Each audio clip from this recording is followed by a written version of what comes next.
Objections are probably the trickiest part of any mock trial. Think of objections as the tools attorneys use to keep opposing counsel in line and playing by the rules during a trial. When an objection is made, the judge has to rule on the objection by saying the objection is sustained or overruled. Don't be afraid to follow your gut and ask the attorney to repeat the question if needed, or ask a follow-up question. Remember, sustained means you agree with the objection, overruled means you dismiss or disagree with the objection. On the day of the trial, take your time.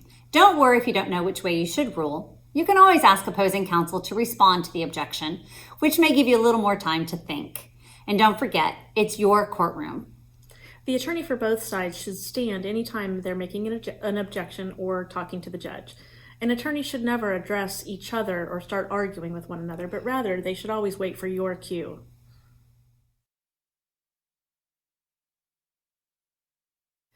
Leading the witness is generally not allowed during direct examination, but is allowed during cross-examination.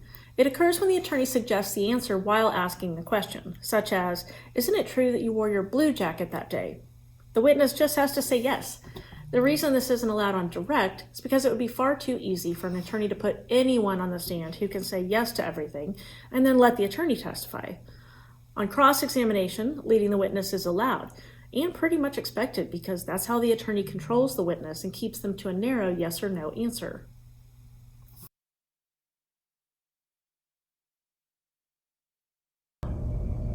Where were you on the night of the crash? I was hanging out in a friend's driveway. And you were texting while the crash happened, weren't you? Objection, Your Honor. Counsel is leading the witness. Sustained. Your Honor, I'll rephrase the question. What were you doing while the crash happened? On direct examination, sometimes the witness starts to ramble on, or their answer exceeds the scope of the question. If this happens, opposing counsel may want to object to the narrative answer or the fact that the witness is narrating. A good rule of thumb is that the witness should be able to answer the question in about one sentence or about 30 seconds. If student attorneys have written vague questions and are expecting lengthy answers from their witnesses, then you might get a lot of these objections.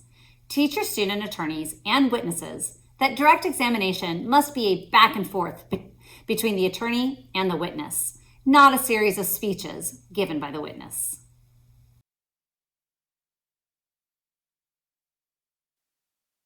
So please tell us about what happened on the night of the crash. Well, that day it was a long day. Went to work from 8 to 5. Got home about 5:30. And when you saw the crash, what happened at that instance? Well, I was in the driveway hanging out with some friends, and we were just kind of talking. And Objection, Your Honor. Narration. Your Honor, may I respond? yes. The witness is merely trying to answer the question. Hearsay is a tough one because it can be used a lot and there are numerous exceptions, very few of which do you have time to cover in class. To keep this one super simple, I explain to my students that it's basically any time the witness is putting words in someone else's mouth. Someone else said this or so-and-so said that. Again, for the sake of keeping it simple in class, I really only teach the students two important exceptions. One exception, and probably the most important, is that the witness may testify as to what was said to them by the defendant. If the defendant told the witness, "I'm going to kill that guy with a shotgun tomorrow," then the witness can testify to that. Part of the reason for this exception is that the defendant has the right to remain silent. They don't have to get on the stand under oath and answer questions about what they themselves said to anybody. Other witnesses can be called to the stand and have to speak for themselves, but if the defendant can stay silent, then the witnesses have to be allowed to recount what they heard the defendant say. The other exception is if the person whose words are being relayed on the stand is either dead or cannot otherwise testify.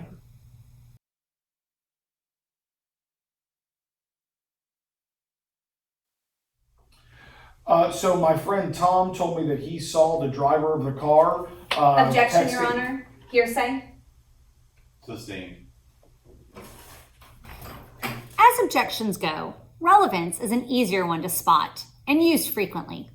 If a question is not relevant to the case, then obviously an objection is in order. Otherwise, witnesses could be asked anything and testimony would go on for days. But rookie student attorneys need to use this objection wisely. Otherwise, they will look like, well, rookies. Don't object to foundational questions that are just being asked to establish who the witness is, and what's their place in this trial. For example, if an attorney asks a witness to state their name and occupation, opposing counsel could possibly object that their occupation is not material to the case. But why would you do that? The attorney is just establishing for the jury who this person is at the beginning of the direct examination.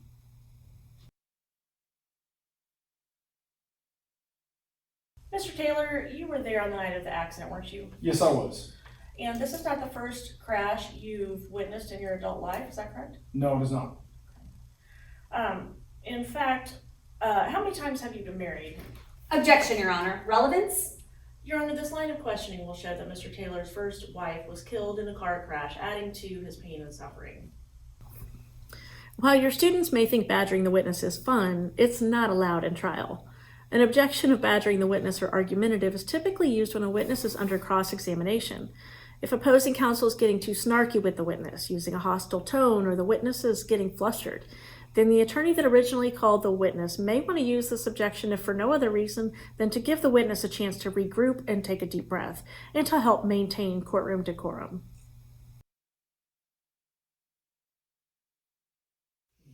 Okay. You were there on the night of the crash, weren't you? Yes, I was. And you knew that crash was going to happen, didn't you? In fact, you're the one that set it up. You're the one that told Mark to take care of business. Objection, Your Honor. Counsel is badgering the witness. Your Honor, I am merely trying to get an answer from the witness. Next is speculation, or calls for speculation. If a witness is making assumptions or guesses, opposing counsel should make this objection. Only an expert witness, such as a doctor or a forensic examiner, can make certain speculations. Ultimately, it is up to the jury to decide what all the pieces of evidence mean.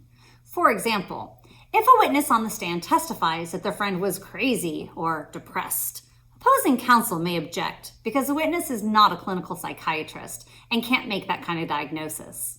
On the other hand, if the speculation is something that a layperson would know, then the judge may allow it.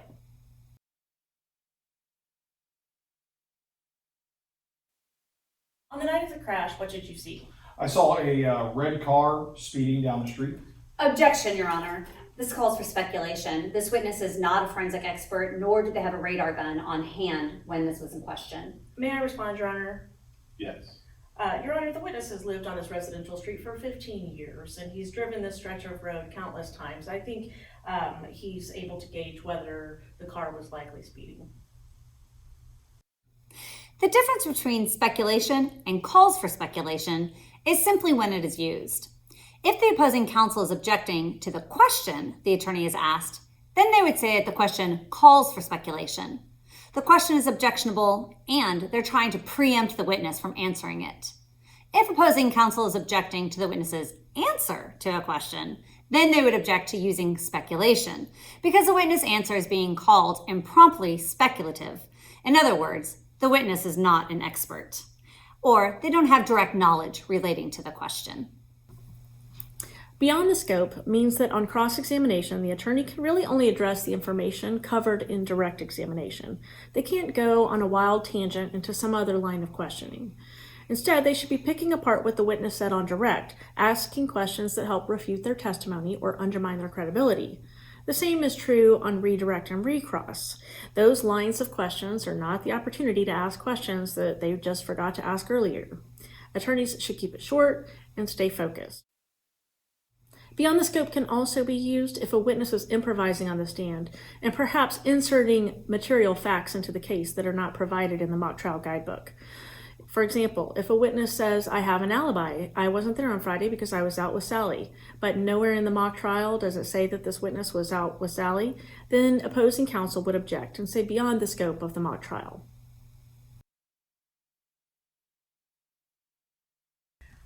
On the day of the crash, you were driving home from John's barbecue, is that correct? Objection, Your Honor. Beyond the scope of my cross-examination.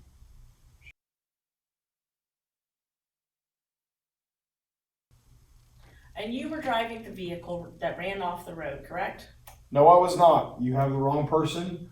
I have an identical twin. Objection, Your Honor, beyond the scope of the mock trial rules. Asked and answered is similar to badgering the witness, but it occurs when the attorney is trying to pin down the witness by asking basically the same question many different ways. It's like watching the end of a dodgeball match and the witness sidesteps every throw. Opposing counsel can object and say that the question has already been asked and answered. And if this is true, then the judge and the jury will probably appreciate putting an end to that never-ending game of cat and mouse and moving on. You were sitting in a friend's driveway when the crash happened, weren't you? I was near the crash. So you were present when the crash happened? I would say I'm in the area. So when the crash happened, you were there? Objection, Your Honor. Asked and answered. If a witness isn't answering the question or keeps trying to dodge the question, the attorney asking the questions can object and ask the judge to direct the witness to answer the question. Sometimes a directive from the judge to the witness is needed to remind the witness that they are under oath, and the judge can hold a witness in contempt of court for refusing to answer a question. Now, on the other hand, if the witness can't answer the question or answers it in a shallow way, there's not much the attorney can do to force the witness to say more, but the witness will look shady and the attorney will have made their point with the jury and probably succeeded in making the jury question the witness's credibility. On the other hand, if the witness is deliberately leaving out information that was in their affidavit, this might be a good time to consider impeaching the witness.